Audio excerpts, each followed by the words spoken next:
All right, welcome everybody. My name is Joanna Manchur. I am the Student Engagement and Communication Specialist with the Faculty of Arts. If you've tuned into any of the other Faculty of Arts sessions live this week, you've seen my face already. This is our last live Zoom panel of the Arts Orientation Week, so thank you very much for joining us today.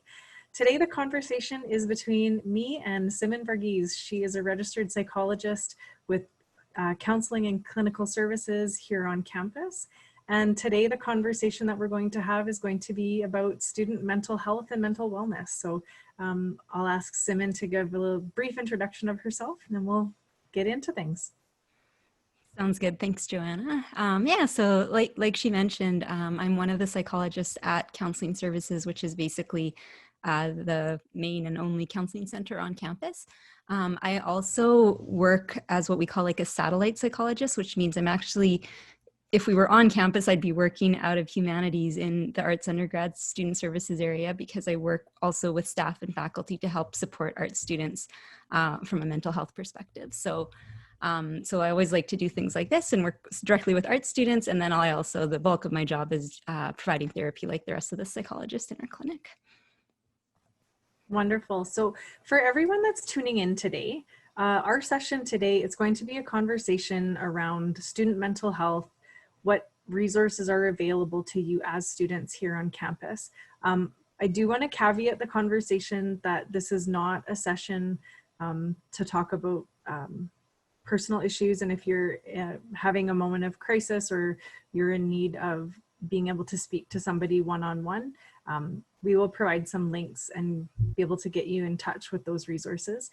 Today, Suman and I are going to talk about student mental health sort of in a more general sense and broader sense. We do invite you to ask questions using the Q&A function, but again, please remember, don't ask the kinds of questions that you would ask one-on-one if you were sitting privately with a psychologist. So for today, we're just going to talk about mental health in general. So with that in mind, Suman, I think I'll start the conversation by asking you, there's a lot of conversation these days where people, administrators, professors, fellow students, everyone is telling students to prioritize their mental health and wellness. So as a psychologist who works here on campus and you work here with U of A students, what does that mean to you? And what do you want students to know about what taking care of their mental health looks like? Really good question, I think, because we hear these words a lot and what does it actually mean? And I think mental health is something we tend to take for granted until things go wrong. But just like with physical health, it is important to be proactive and do things to help out with our well-being. I think like one of the biggest things I've heard over the years is people just saying, first of all, they don't have time to take care of their mental health. But I actually think the busier we are, the more stressed out we are with school and other commitments, the more important it is to have good mental health. So taking time to figure out what that means and what that looks like becomes super important. So what does it actually look like? I think one of the key things is actually just knowing like when you're doing okay and when you're not. So kind of having awareness for how do you know you're doing okay? How do you know you're feeling well? And that might mean that might show up in terms of how you're spending your days, what kinds of thoughts are going through your minds, how you're feeling emotionally, how your body is feeling. And on the flip side, when things aren't so good, how would you know that? And again, this usually starts more subtle and then it can start to escalate if things are not going well. But if we can catch it early, it's always helpful. So for instance, like, do you notice, are your thoughts getting more negative or critical, or has your routine fallen off the map? Have you stopped doing the things you enjoyed? Have you stopped talking to your friends? Those might be some signs that things aren't okay. So checking in with yourself becomes super important. And then I think things like self-care and routine, also words we hear a lot, but it's very important, I think, to just do things on a regular basis that make us feel good.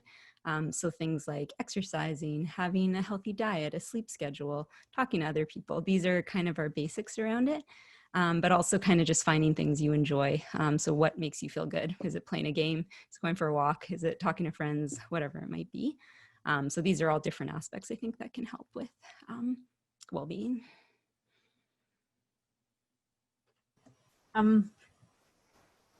So let's say a student is recognizing, in themselves that things are starting to not go well. At what point should a student seek help, and what kinds of help are available to them? So yeah, maybe you just touch on, like, yeah, what are the stages, like, if you see yourself getting into a space that's not the best? Right. So I would say, yeah, number one is just recognizing that things are not okay. And then I almost look at it as a triage system. So first, I always think, look at the resources you already have. And that might mean supports you have around you. Maybe it's your friends or family, people you like to talk to. Use those resources first. Or maybe it's just strategies have been helpful for yourself. So maybe that's things like, I know I need to take a break, or I know I need to spend this amount of time doing so and so. So I always say, like, first look at within your own circle and within your own resources what you can do.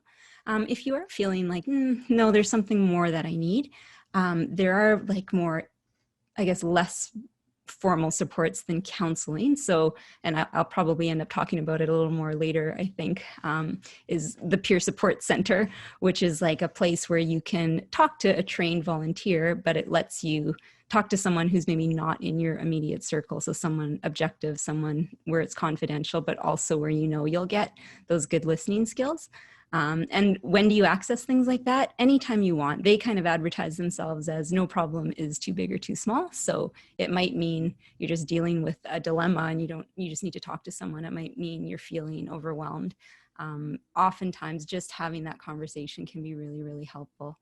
I think then if you're noticing that you have some bigger problems that are really starting to interfere with your life. So maybe it's certain patterns, maybe it's you're just not feeling like yourself. Maybe you're noticing you're starting to have, like, unhealthy coping, whether it's like drugs or alcohol, or you're just not feeling good, or you've gone through something traumatic. Anything that's interfering with your ability to go through your day-to-day might be a sign that you want to seek help. And that's where touching base with a service like counseling services can be a helpful starting point. Okay, so let's say that a student decides, yes, I want to make that initial contact. I want to contact counseling services. Can you walk us through what that process looks like, and, from a student deciding to seek help? Sure, yeah. So first of all, because of the way everything is being run this year, our services are also all remote over the phone. So a little bit different than it would be in a typical year. But the services we're offering are still the same. So how does it work? The first thing you would do is you just call our clinic. So that's Counseling and Clinical Services, and you'll talk to someone in admin, and they will set you up with what we call an initial consultation. Usually they can book that within 3 days. So it depends just what time of the year it is. So sometimes you can get it same day. Other times it might be slightly more than the 3, but on average, we really aim for that. So then once you have that appointment, first they'll get you to fill out some paperwork to just identify like what the main concerns are, some things around confidentiality, what counseling is, that kind of thing. And then you meet with a clinician, and that could be a psychologist. It could be one of our mental health nurses. But either way, it's usually about a 20 to 40 minute conversation just to get a sense of what's going on and what you need. So they'll ask you a little bit about, what's been going on for you, what's been helpful, what's not been helpful, what are you hoping to get out of coming here, those kinds of questions. We have a pretty neat document on our website that kind of it's actually called What to Expect at a Consult. And it talks about what it looks like, how to prepare for it, and what the potential outcomes are. Because just because you go there doesn't guarantee that it means you want or you're going to get counseling. There's other things that can come out of that consultation. So some people just want some information and we give them that. Some people just need the one-off conversation, and that's helpful. Some people need other services. So oftentimes we're referring to other things on and off campus. Sometimes they enter our groups or workshops, and other times they go for individual counseling. If it is a situation where you're going for individual counseling, then you'll get an appointment within 2 weeks from that initial consultation. But it's kind of all laid out on our website. It is nice, I think, to hear it from a person sometimes, just to know what to expect, because it can kind of be nerve-wracking, I think, to seek help, especially if it's your first time. But I will say people are pretty friendly in the clinic and try to make it as non-intimidating as possible. Suman, we've got a few questions coming in from the chat, so I'm going to ask them here. Sure. We've got a question saying, can a student receive help for a specific disorder that they might have? Or are the counselors only for more general topics about how you're doing? So sort of as a follow-up, are there counselors that specialize in different things such as trauma, addiction, etc.? Yeah, so all of our clinicians are psychologists, so we're all, I guess, have a certain level of specialization. So it kind of depends on the disorder. We don't cover everything, but we do quite a bit for a university counseling center. So yes, for instance, there are people who specialize in trauma. There are people who specialize in anxiety disorders, depression, PTSD, OCD, eating disorders, things like that. There are some things where we just don't have the specialty. So addictions would be one of them. Like we do some general work around it, but in those situations where more specialized help is needed, we would send them to the appropriate resource in the community. And also because we use what we call a short-term therapy service, we don't offer like ongoing therapy throughout the years or anything like that, just because we have limited resources. If someone needed kind of a longer-term help, we would also refer in that situation, but we do our best to kind of connect you with the best options or help you navigate where to go for that more specialized help if it's needed.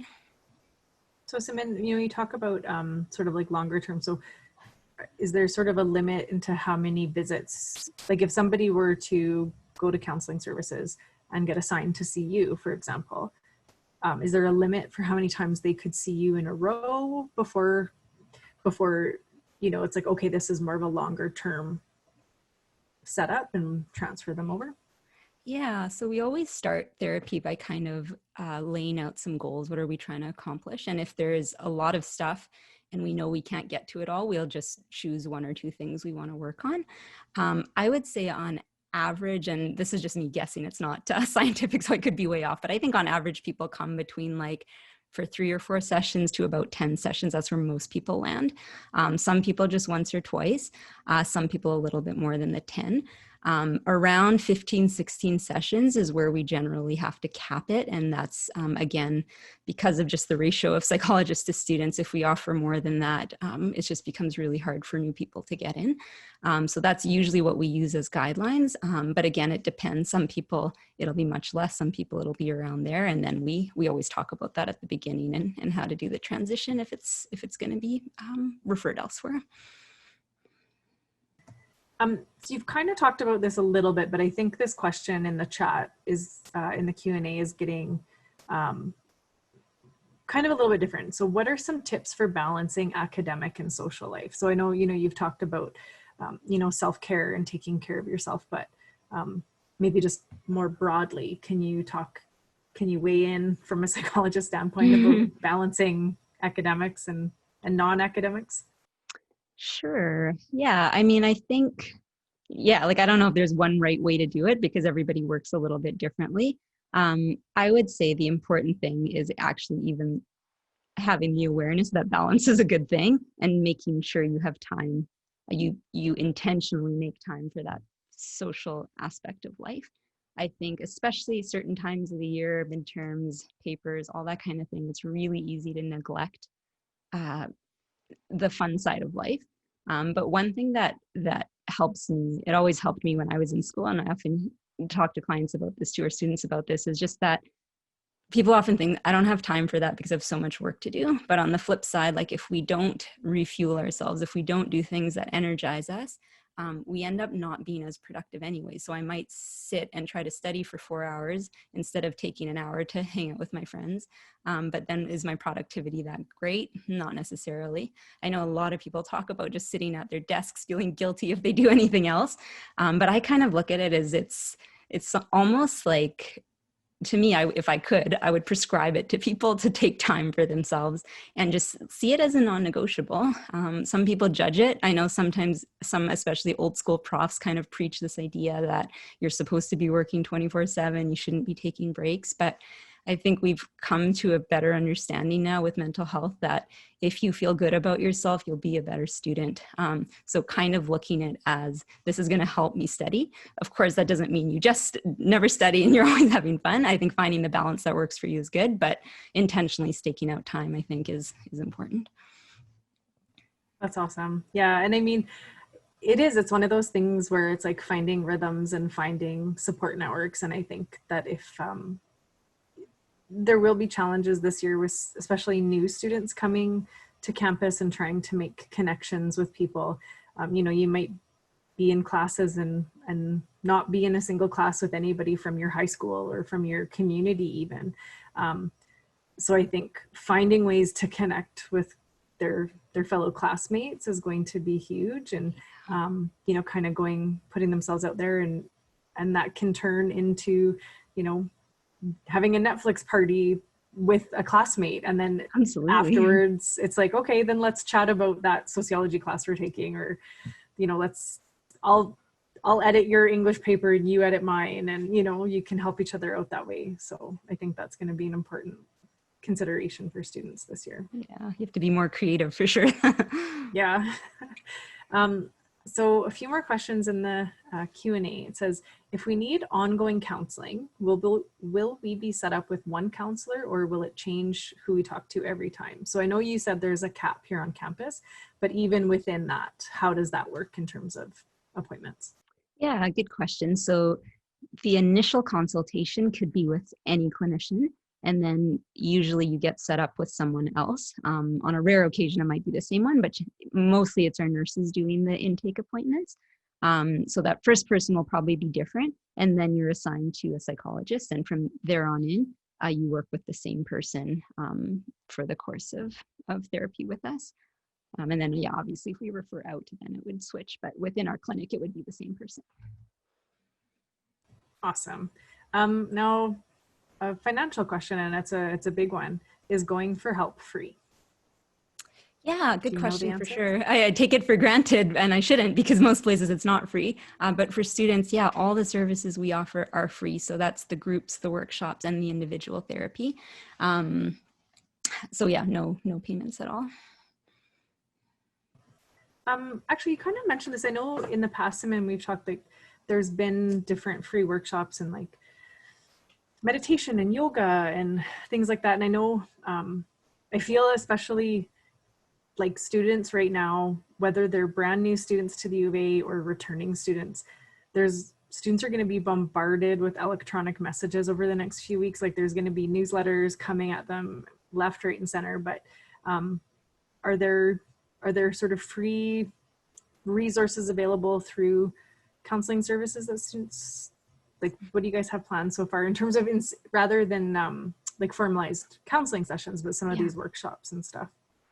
Yeah, so we offer every semester a whole series of workshops, and we're still going to do them this year just over Zoom. So they're on various topics. So we have a few on anxiety, so specifically anxious thoughts, one on facing fears, one on imposter syndrome, so a bunch of different ones. Then there's understanding depression, self-compassion, boundaries, ADHD, just to name a few. They're all listed on our website, and it's free for all U of A students. So all you have to do is click on it to register, and then you'll get a link at the time of the session.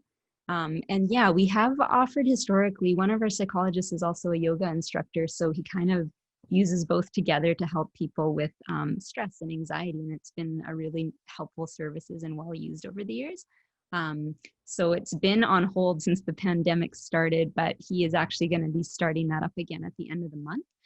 What it exactly looks like, I don't really know, but again, that one's on our website. All the information will be there. But again, if you want to try some meditation, or you want a yoga practice, it's a really nice way to have that structured into your day. And again, a free service for students. Oh, awesome. So now there's a couple of questions that kind of are all similar coming in here. So it says, I'll read this one, but there's some other questions that are very similar to it. It says, if we need ongoing counseling and we are directed elsewhere, so like off campus, will the counseling be free at the new counseling setup, or will we be expected to pay for it? And then as a follow-up, if we don't have the financial capacity to be paying, what do we do then? Right. So we always first will try to find out what resources the student has, because some people financially are able to pay for services. And if you can pay, obviously, because psychology, mental health is not covered through healthcare generally. Private practice, unfortunately, is the easiest way to get in, but without money, and most students don't have the capacity to pay, that's difficult. But one thing a lot of students forget is that they do have insurance plans. Sometimes if they use the U of A one, they have the student health plan, but a lot of them are also covered by their parents. So if you have a health plan through your parents, and you're comfortable with them knowing that you might want to attend therapy, then that's always a good option, because often they have pretty broad plans that can cover them privately. For U of A students using the student health plan, they get $600 of service. Again, that doesn't go very far. It would only get you probably a few sessions. So what we try to do is connect students with low-cost services. So unfortunately, unless it's through Alberta Health Services, there are some programs through that, but most of it is through nonprofits and things like that. So there are some fees associated with it, but because of that insurance plan, the $600 can actually take you pretty far at the sliding scale option. So we always try to, we're very aware that people can't afford therapy. Unfortunately, it's not always quick. There's sometimes wait times and there's limitations, and it's unfortunate. And that's why we're always trying to push for more funding for mental health care, but we definitely try to provide options that are affordable for students. Awesome. That's really good, Suman, to know. So a similar vein, the question is, if we do 16 sessions, whatever that 15, 16 cap is, and we reach the cap, are we able to access counseling the next year if we still need it? So when does that sort of reset, so to speak? Yeah, so we don't necessarily have like a hard and fast rule. Just because you've used the service in a previous year doesn't mean you can't ever use it again. Again, usually what we look at is if someone's coming back, is it for the same issue or something different? If it's the same issue, oftentimes we'll look to community referral, just because chances are you may want that longer term service.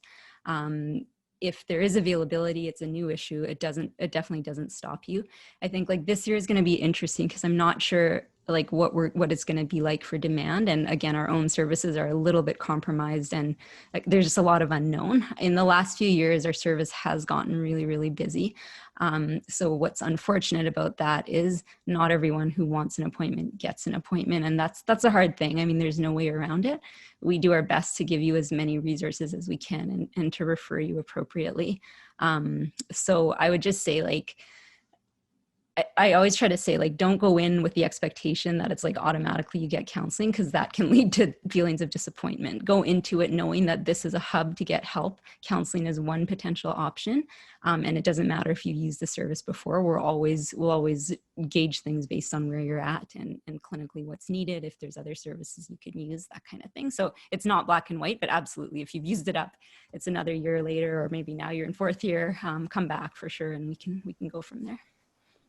Okay, so I've got a question that came in a little bit earlier, and the question is saying, I have anxiety and I want to start some therapy sessions, but one of my biggest triggers are phone calls. So is there any other way that we can do things, like messages or emails, things like that? Yeah. Unfortunately for our clinic, we can't do therapy over email or text or anything, and that's largely because of confidentiality, other issues that, like, we're pretty highly regulated as psychologists, and we aren't allowed to just like use Gmail, which goes through things like American servers and things like that. And I know a lot of times students are like, I don't care, but we have pretty strict rules around that, as does the university. So it's not a service we provide. Some clinicians, a few of them are doing some video sessions. So I don't know if, like, for some people, the phone is very specifically anxiety provoking, but video is a little bit better. So that can be an option. Not everybody is doing that, but a few are. But otherwise, I would say there are things that I know there's, I know through the distress center, they do like a crisis chat. So they have services like that. So I'm guessing there might be other services that maybe offer more of an online medium. but not something that we specifically offer, unfortunately. All right, we've got a lot of really great questions in the Q&A, so I'm going to keep going there. So you've kind of touched on this a little bit already, Suman, but I'm wondering maybe it's just a question that's come in from someone joining late or just wants to hear something phrased a different way. What is the best way to deal with stress? And we know that university and midterms and exams and then everything going on that's not just university. I mean, like real life, like life with your family, life with a significant other, health issues, either from themselves or family members. You know, there's lots of things that can bring stress to people's lives. So can you talk about how to deal with that? Yeah, I mean, that's a really big question, and I don't know how to answer it in a minute or so. But one thing I would just say, if you're interested in knowing more, we do a workshop, and I think we're offering it every month on managing stress, and it's just an hour or an hour and a half on different strategies. So it'll be a little more in depth than what I can tell you right now. What I would say is I always think of stress management as both looking at internal and external factors. So when we're really stressed out, the first thing I would say is just look what is going on in your life that's making it stressful, and can you do anything about it?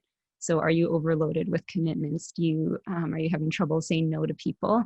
Are you taking too many classes? Are you joining too many clubs? Like what's going on a very external practical level?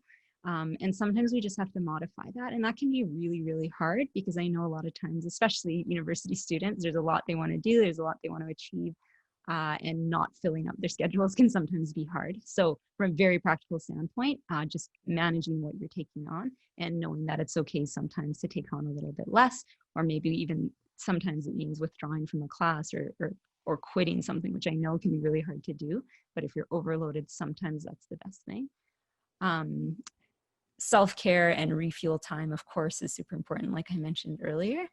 From an internal perspective, I always like to think about what's the dialogue we're having about things. And again, I can't really go into too much depth right now, but I think of it as like even the old cliche about is the glass half empty or half full? Like, how are we looking at situations? Is it making it harder or easier for us? So if our lens for everything is really negative, chances are it's going to make your stressors worse. Whereas if we maybe take a more optimistic or a little more gratitude in our perspective, a little more humor, chances are we might be able to deal with tough situations in better ways.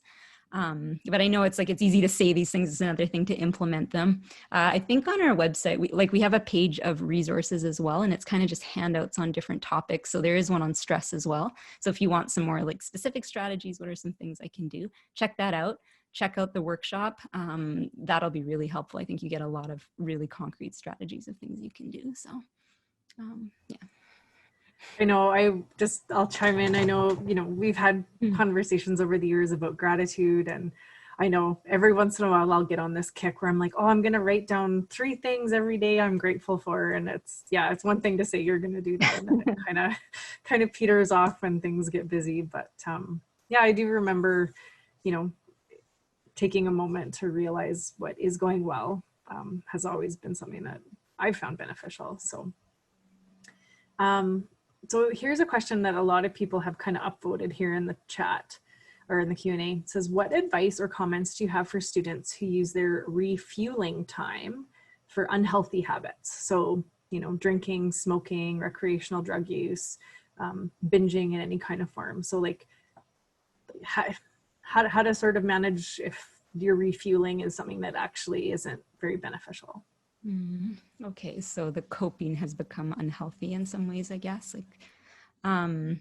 Yeah, that's a good question. I think, first of all, being able to recognize if something is healthy or unhealthy for you is the first step, right? So, for instance, we know drinking alcohol is a pretty normal thing in university for a lot of people, and it doesn't necessarily have to be a bad thing. Some people, they go out once in a while, they have a few drinks and they have a good time, and that's okay. But if you are noticing, again, that these things are getting in the way or you're using them for the wrong reason. So for instance, you might want to ask yourself, like, why am I drinking tonight? Is it to socialize and just have a fun time? Or am I doing it because I don't want to think about life, or it just makes me feel better? Those are maybe some of the things you could ask yourself just to know if it is healthy or unhealthy. Same thing with like, yeah, sure, binging of any form. It says some that could be Netflix, that could be food. Those things are not inherently unhealthy, but how are we using them? So asking yourself that just to recognize what role it's playing. And if you do realize, okay, this is actually not good for me, then I would say we want to start to change those habits a little bit. And that might mean identifying alternate ways to provide that same relief. So if it's stress reduction, what's a healthy thing you could do instead? So instead of watching 3 hours of Netflix, maybe it's going out with a friend or going for a walk or whatever, but finding just more productive things to do. Again, that's not necessarily easy, especially if there's like addictive or other kind of disorders going on at the same time. So if it is feeling like you don't know how to deal with that, or it's really getting in the way, that's when I would say getting some professional advice or help can be useful in those situations. Awesome. So Suman, there's a few questions in here about the workshops.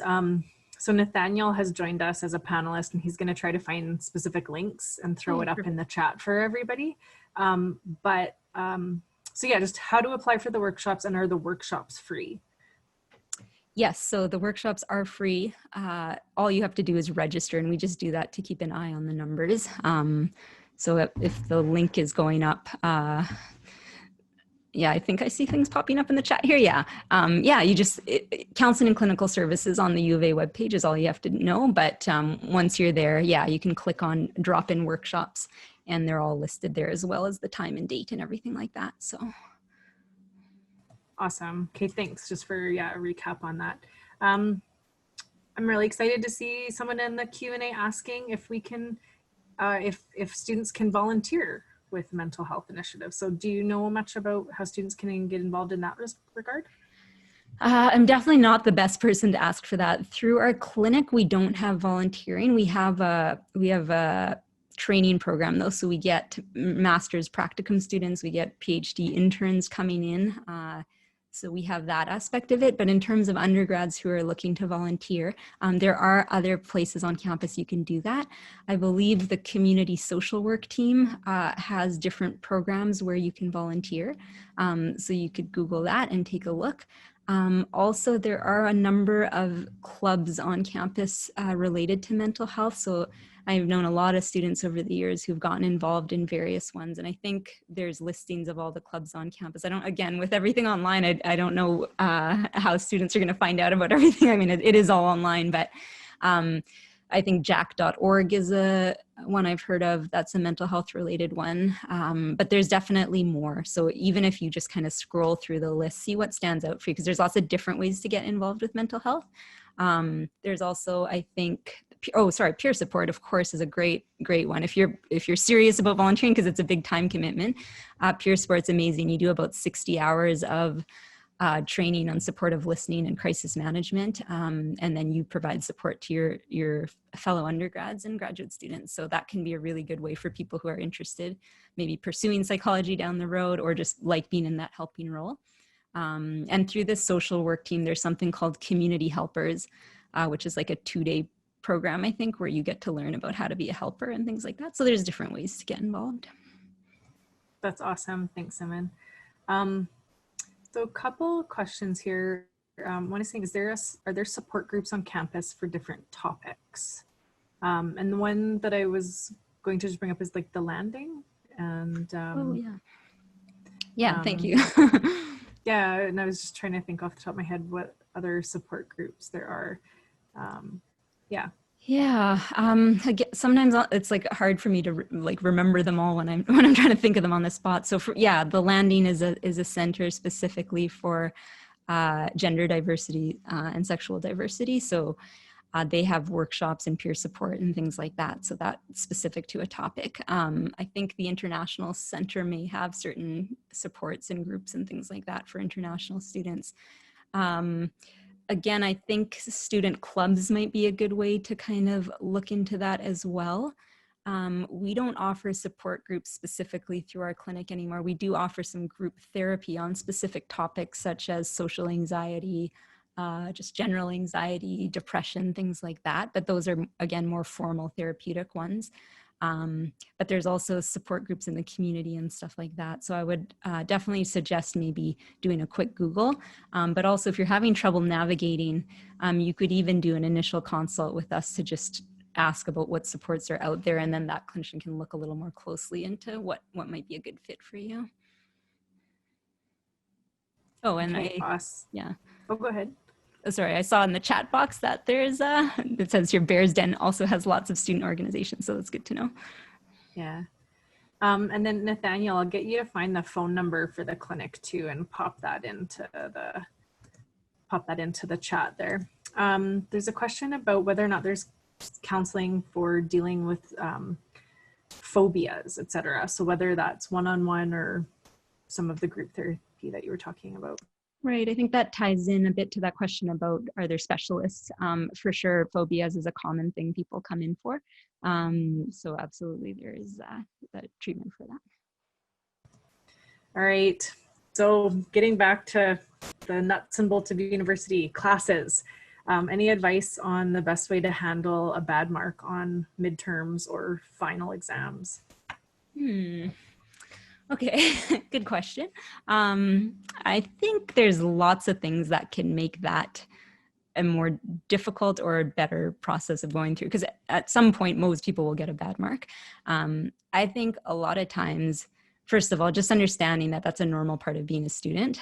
Even if you're used to being a high achiever, a lot of people will say, especially when they first start university, they're a little bit caught off guard, or certain courses catch them off guard and they do worse than they ever could have imagined. Or some people say it's, the first time I failed something or not gotten 100% on something, right? It depends on the student, obviously. So I think first of all, just putting it into context, it's a normal part of being a student and it's not a reflection of your intelligence or your ability or anything like that. I think the thoughts we have around that is often what can make it really hard. So this would also tie into what I was talking about in terms of outlook on stress management, but the dialogue we kind of have inside of us when bad or difficult things come up makes a big difference. So for instance, if I got a bad mark and my thoughts were, I'm such an idiot, I'm going to fail, I'm never going to make it, I'm never going to get a degree, these kind of catastrophic, anxious thoughts, which again can be normal when we're not feeling good, can make it a much harder experience. Whereas if I can look at it more realistically, like, okay, I'm disappointed. What can I learn from this situation? How do I have to study differently next time? Were there other factors that got in the way? So again, just trying to look at it from a more realistic standpoint. It's pretty hard to actually do that when you're the one in that situation. So sometimes I say, just think about what you would say to somebody else, because my experience with students is that they often have very encouraging words for their friends and family, but when it comes to themselves, they're pretty hard on themselves. So again, just changing that dialogue a little bit to be more productive, because beating up on ourselves doesn't help anything. It just makes us feel worse. So trying to be constructive in how we move forward from it. Awesome. Yeah, I know, Suman, it's one of those things. I mean, I think that comes with a little bit of time, and that unfortunately just doesn't come until time passes, but you can often look back and say, these moments that seemed so awful in the moment, getting a failing grade or something seemed so catastrophic, and 10 years later when you're working, no one's going to be like, so when did you fail that exam? And at the same token, you don't want to dismiss it. It is a real experience, but yeah. Yeah, there's a concept called like the growth mindset. And I mean, I'm not going to get into it in detail now, but really it's the idea that instead of looking at setback as failures, we look at it as opportunities for growth. And if we start to adopt that early on in your academic careers, I think you'll be much better off, because failure is part of the journey. Yeah. So we've got a few upvotes on a couple questions here in the Q&A. Can you give some advice for making new friends, especially for first-year students? And then a related question, what do we do if we have a difficult time making friends, if there's language barriers or things like that? So I can jump in and say a few things, but I wanted to let you have the floor first. Sure. And actually, you may have more ideas than I do. I think just generally, I mean, usually what I always suggest is just getting involved in things. And of course, that's much harder when we're working from home and we don't get to see people in person. So I think making friends is harder right now in some ways, but student clubs are still running, volunteer opportunities are still there. Having small groups from your classes, study partners, there's different ways to kind of connect. So I guess there's two things. So that's like generally how do you make friends, and Joanna can probably speak more to that. But if you're having a difficult time, so the specific example was a language barrier, and there might be other reasons too. For some people, just feeling socially anxious or not knowing what to say or putting themselves out there can feel uncomfortable. I would say, again, trying to find common ground. So maybe it's like you don't know how to make small talk with people. So maybe finding a club or an organization that involves something you're interested in where there's something in common. If language is an issue, I think there's clubs, and maybe even through the International Center, like having conversations in English, and it's just people that meet up. I've even seen on U of A, like Facebook groups and stuff, someone will just send a message, hey, I just moved here from Brazil and could really use some help with English. Anyone want to chat? So just know that, especially because we have a high population of international students at the U of A, there's a lot of people that kind of have that similar feeling, or maybe their English is fine, but they're self-conscious about it. So there's ways you can actually address working on the language skill, but also maybe finding other people who are feeling a little bit anxious about language and connecting. And again, International Center is a good place to start for resources. Nathaniel, I noticed that you might want to add to this. So if you do, feel free to turn your video on and you can jump in. And in the meantime, what I would say is reiterating, it is, finding the ways to connect with the students in your classes. We've heard a few other students say, going through the list of participants from your e-class and shooting random emails and saying, hey, like, I didn't really understand this. Does anybody want to form a study group to talk about this? And I mean, I know that can seem super daunting if that's already something that's out of your comfort zone. I mean, for some students, sending an email like that, they don't even think twice. They're like, oh, sure, no problem. I'll just fire off an email. Or, we talk about doing well in classes. And one of the ways that I think there's going to be for students to stay engaged in their classes is to turn their videos on. Like this webinar, turn your video on, be engaged and present in what's being taught in the class, and speak up and talk to people. And from there, if you're somebody that feels more comfortable reaching out to friends or strangers to become friends, start that conversation up. And just because you strike up a conversation with somebody doesn't mean you're locked into being best friends with them for the rest of your 4, 5, 6 years on campus. But at the same token, university offers such a time of growth. And I think getting to know people that are different than you can help shape how you view things and open your mind to new ideas and new ways of looking at things. And university is all about growth. So I think, being open to making new friends first and foremost is a good start. Now, Nathaniel is a current student. So Nathaniel, give me your take on how people can make friends. So first I'll just kind of briefly introduce myself. Hi, I'm Nathaniel. I'm a fourth year economics and political science double major. I'm also on arts work experience, I'm in arts work experience currently on a work term working for the Faculty of Arts. So I do student recruitment, engagement, and communications. So I guess my advice to students engaging, and especially in virtual environments, I guess there's pros and cons. Cons being that it's kind of a little more difficult to find opportunities, but my advice to you would be you can almost relax a little bit of the social anxiety, because worst case scenario, you hang up. You don't have to necessarily not know what to do with your hands in a room full of people that you don't know. You can attend an event, hop on an Instagram live for a student group, and not necessarily have to worry, but still have that sense of community. In order to find that sense of community, I would highly recommend checking all your emails and reading all your newsletters. There will be opportunities for you to engage with other students, and also checking out Bearsden for local student groups. So checking out their social media, seeing what they have going on, because students are really creative in what they're doing for events. So again, if you feel uncomfortable with whatever's going on, I guess you could just like leave the Zoom meeting or hop off the Instagram live so you can relax a little bit more.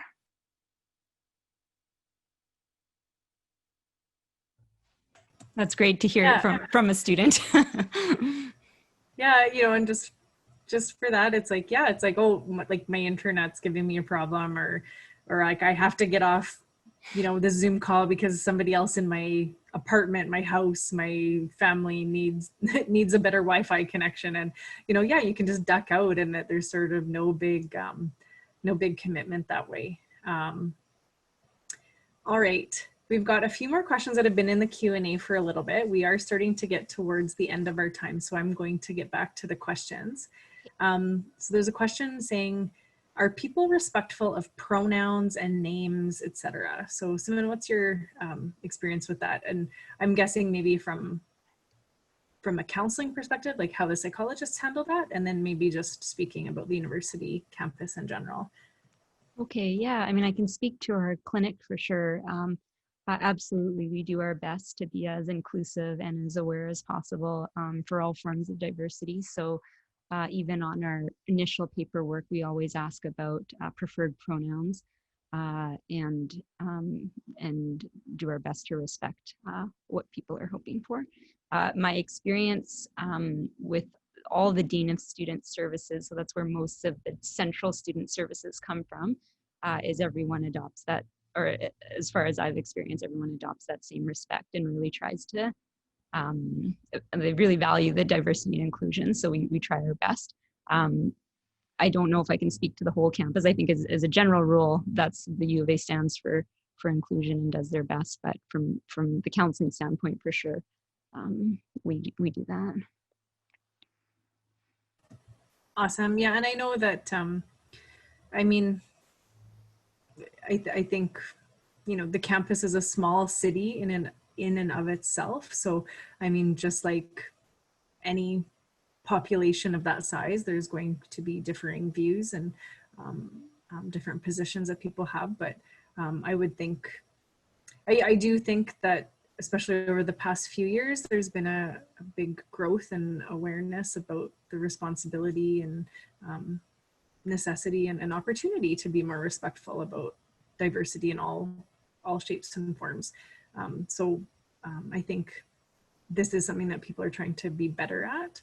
And what I would say too is, I work for the Faculty of Arts in the Undergrad Student Services Office. And as an art student, if you were to come into a situation where you felt discriminated against or that you were being dealt with in a disrespectful manner, we want to know that. We want to know that so that we can help make changes and advocate and do things differently. So yeah, there's different services on campus where you can go to people to help navigate some of those situations, but depending on what it is, obviously, we want to do things better. I think that's the general view on campus for staff and professors and student leaders. So I think that that's something that people are striving for. So getting back a little bit to our topic in general about seeking help, conversations around mental health and wellness, maybe let's just circle back and revisit. The question here says, can you explain a little bit more about when we should get help? So, you know, you had talked about sort of the different services and more formalized, less formalized, maybe just, yeah, let's circle back and wrap our conversation up with a recap of some of that. Right. Okay. Yeah, I think kind of what I had said earlier is when you feel like the resources you have for yourself are not enough, that can often be a good clue. And the other thing I always say is just like, again, is it interfering with your functioning? Is it getting in the way? So for instance, like someone asked about unhealthy coping earlier. So if it's like, okay, I'm recognizing that I'm drinking way too much in a week and I'm doing it maybe not for the best reasons. So I'm going to work on cutting back from that. But then you're finding what it's really hard and I don't feel like I can, or maybe some really negative feelings are coming up. That might be an instance to seek help. I think don't hesitate to seek help, because even if you go for a consult and you just have a one-off conversation, you're not committing to anything. You're not, it's not saying anything. It's just asking a question. I think that's one of the most important skills university students should learn, which is actually learn to ask questions, learn to ask for help. And that's both on the academic side and the wellness side. It's kind of like with your physical health, right? Maybe sometimes you just know, like, what's going on? Like something feels a little bit off. I don't know if it's serious or not. The things I've tried have not worked. Again, I always think it's nice to try things for yourself, because we're generally resilient and we have a lot of capacity within ourselves. You can also use the self-help resources. Again, they're listed on our website under resources. But if you're feeling, you know what, my mood's been weird, I've been feeling a little bit off. Is this depression? I'm not sure. Maybe click on that tab and just like read about depression, read about some of the strategies, try it out. Not feeling better, not working. Maybe you've talked to some people about it, not helpful. Feeling isolated, go get some help. And again, just have that first initial conversation. And if it's intimidating or it doesn't feel like you want to go down that road, again, use the other services. So peer support is probably my go-to recommendation for less formal help. And they can also help you understand if maybe would it be helpful to seek out something more formal. There's also a lot of other services on campus that I didn't even mention today, but there's a lot of different student support services. So it doesn't necessarily have to mean counseling. Maybe it's a more basic needs issue, right? Like maybe you're having financial difficulty or housing difficulty and you need some support with that. Like there's resources for that as well. So it never hurts to ask or check in. Worst case scenario, you spend 20 minutes talking to someone about it and you go from there. Awesome, thanks, Suman. So just there's a question saying, when I clicked on the register button, so I'm assuming for these workshops, it says I need permission. How do I get permission? My my initial gut is maybe, are you trying to register for this using your U Alberta email address or CCID? Because I think these are probably restricted to U of A community members. So that's probably my take on why that's not working. But have you encountered that before, Suman, or do you know? I haven't.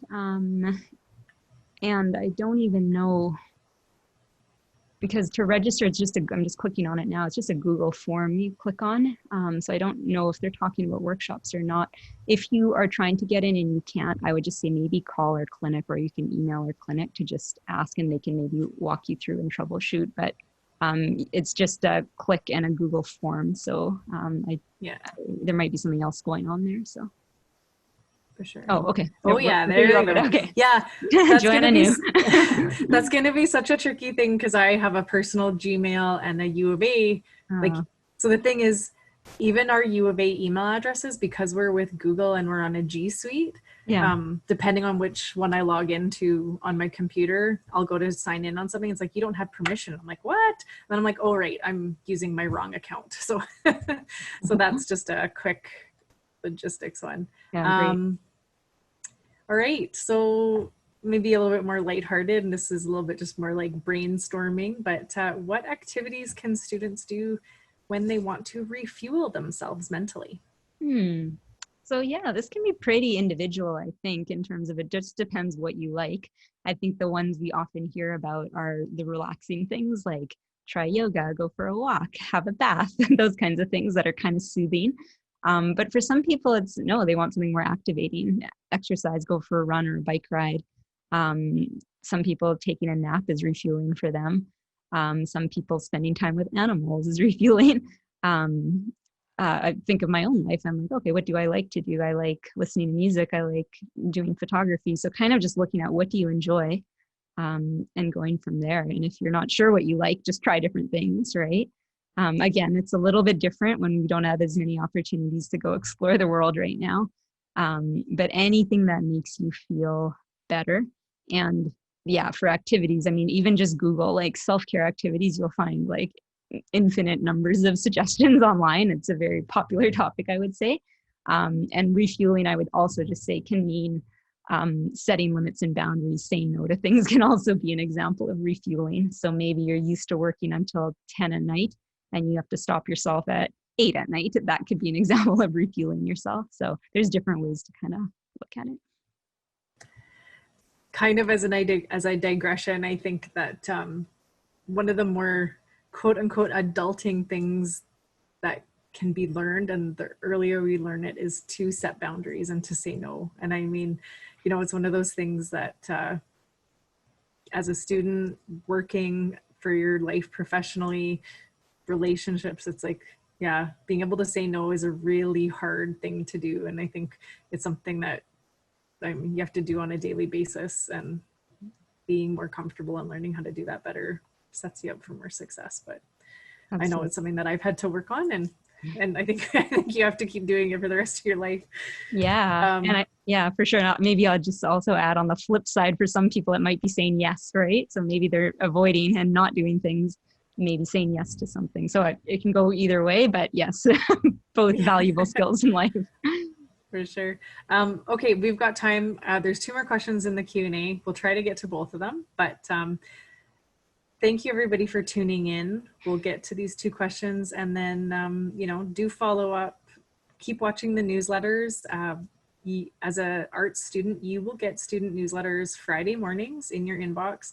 It's going to be really tempting to delete them or unsubscribe from the newsletter, but promise you there will be valuable information. Maybe not every week, but every once in a while there's going to be something that jumps out at you. And I'm going to try to stay in touch with Suman and make sure we get mental health tips and links to resources in the newsletter on a more regular basis. So do follow up with that. All right, Suman, 2 last questions. Any tips for dealing with fears? Yes, kind of. Again, that's a broad question. I think approaching our fears rather than avoiding them is usually the best way through them.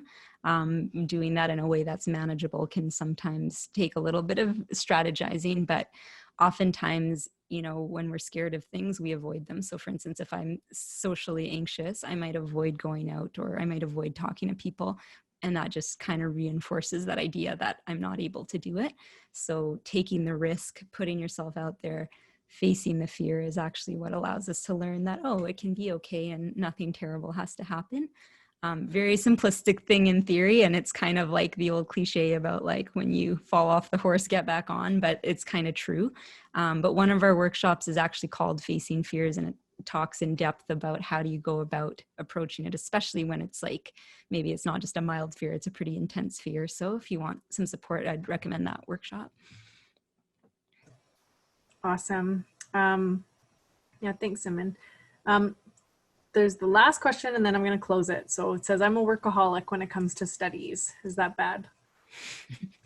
I think with everything, there is often a helpful side and an unhelpful side. So it's probably helpful in some ways in that it keeps you on top of things, it keeps you able to achieve. But the question becomes, are there any downsides to what you're doing? So, I mean, workaholic is a bit of a subjective term. It might be nice to understand more about what that actually looks like. But if you find you're spending all your time only on work, chances are you may burn yourself out. Chances are you might be missing out on other opportunities. So I would just say sometimes it's even good to just make a pro-con list, something as simple as that, to say, how is this helpful and why do I like the fact I'm a workaholic, and what's unhelpful about it? And are there some downsides?